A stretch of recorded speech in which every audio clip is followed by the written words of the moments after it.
Hi, welcome to PrimeTime Pickleball. My name is Jordan Briones, and in today's video, we're going to go over the split step. Let's jump right in.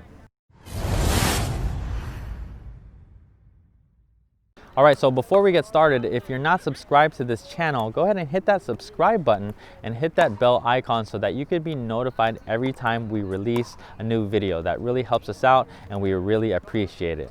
What is the split step? First of all, the split step is a little hop and it's a movement that is going to get you best prepared for the next ball. Okay, instead of standing stagnant and just static and staying there getting ready for the next ball, good players, you'll see all good players initiate a good split step so that they can be ready to move to the ball wherever they need to go to get that ball. All right, to start off, when you are the serving team, we know because of the two bounce rule, you need to stay back. All right, and the goal is to get up to the net. So every time you are serving, you are going to have to make your way through this transition zone, okay? From the baseline all the way up to the non-volley zone, we call this a transition zone or transition area, and you have to figure out how you're gonna make your way up. And you're going to have to be hitting a split step or two unless you sprint all the way up to the non-volley zone line, and that's just really not possible every single time. All right, so now I'm gonna give you a few good pointers for a good strong split step. Like I said, it is a little hop, so if I'm back here at the baseline and I drive this ball, or let's say I hit a third shot drop, what I'm gonna do is I wanna move, okay? I wanna move forward. Obviously, if it's a really high ball and my opponents could be really offensive with it, I'm gonna stay back, right? But if I hit a decent ball, I wanna make and take ground. I want to take ground and make my way up to the non-volley zone. But I don't want to be constantly moving and then my opponent's going to hit a ball right at my feet and then I'm not stopped and I'm not balanced and ready for that next ball. So this is why the split step is so important. Okay, a good split step is I'm going to hit that ball and I'm going to come up here and I really want to get this good hop in. Okay, it's not a jump. I'm not going to be jumping like this. Okay, you don't have the time for that. It really is just coming up here, coming up as much as I can, and notice how I stop. Okay, and key things here on the balls of my feet. All right, my weight is balanced, leaning a little bit forward. You can see here I'm in an athletic stance and my base, my legs are a little bit wider than my shoulder width. Okay, so remember that. I'm gonna hit the ball, come up here, hit the split step, and I'm nice and low. All right, I don't want to be standing straight up, and I just want to always make sure that my weight is on the balls of my feet. Okay, so this way I can move to the ball. All right, and the next thing I'm gonna just go over quickly is the timing for this shot. Generally, I'm going to want to be initiating my split step. I'm gonna be wanting to be, when I say initiate, I'm gonna start this little hop around when my opponent is going to hit the ball at the net, or even a tad bit after. Okay, it just kind of depends on my shot and what I think that they can do with it. Obviously, if it's a really high ball I know that they can be aggressive with, I need to split step a little bit earlier, right? But if I know my ball is coming down and they're gonna have to hit that ball up, right? I could take a few steps in, right, and kind of wait a little bit after they hit that ball to initiate my split step. It kind of varies, but the baseline indicator, if you split step and initiate your split step around when they're hitting that ball or a little bit after that, I think you're going to be pretty safe on that.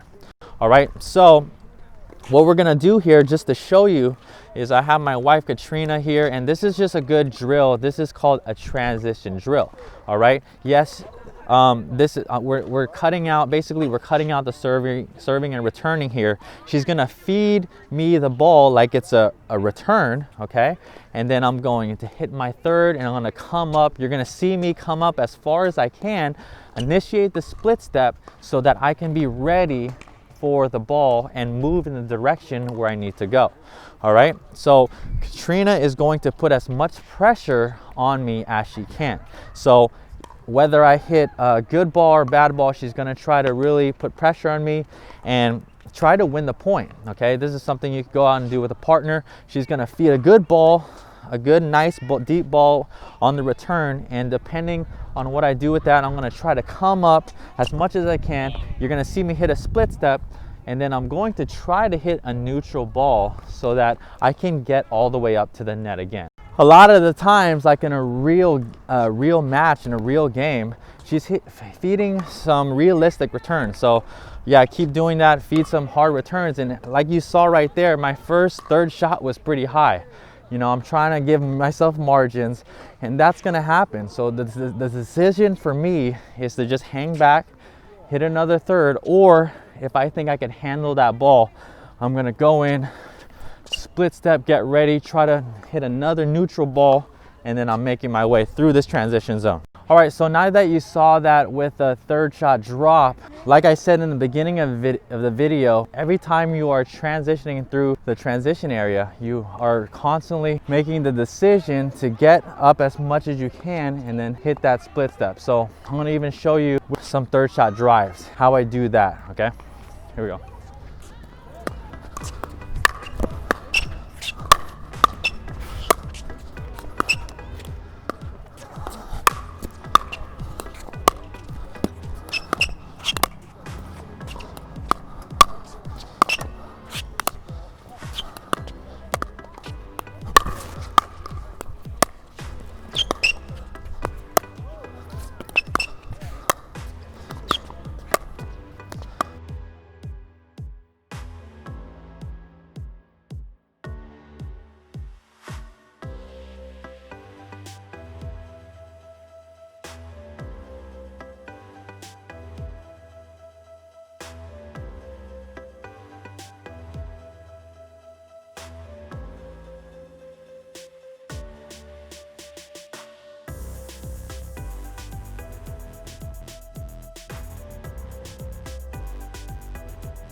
All right, so that was a split step. Remember, all good players are using this, and really you have to use this if you want to move up in levels and you want to be prepared for any shot that your opponent is going to throw at you. All right, this is the best way to get the best prepared that you can so that you can be ready for the next ball.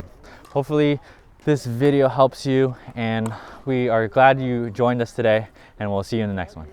If you enjoyed this video, please give it a like. Thanks so much for watching. For more free video lessons, please visit primetimepickleball.com. But before you head on over there, make sure you subscribe to our YouTube channel so that you don't miss out on any future videos. Also, for PrimeTime Pickleball shirts like this and other great apparel, please visit ptpgear.com.